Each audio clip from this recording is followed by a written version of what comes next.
Mandal commission అనే commission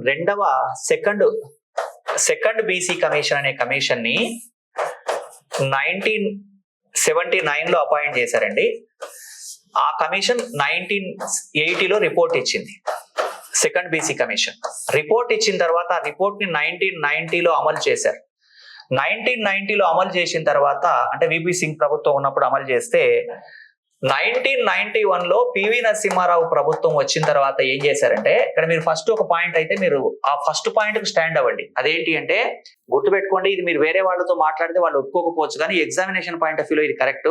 భారతదేశంలో రిజర్వేషన్లు కులం ఆధారంగా ఇవ్వరు. భారతదేశంలో రిజర్వేషన్లకు ప్రాతిపదిక ఆర్థిక వెనుకబాటుతనం కాదు. ఇండియాలో రిజర్వేషన్లు ఏ ప్రాతిపదికన ఇస్తారంటే, ఎవరైతే విద్యాపరంగా వెనుకబడ్డారో, ఎవరైతే సామాజిక వివక్షకు గురవుతున్నారో, ఎవరి మీద అయితే సోషల్ అంటచబిలిటీ ఉందో వాళ్ళకి రిజర్వేషన్లు ఇస్తారు. ఈ పాయింట్ గుర్తుపెట్టుకోండి.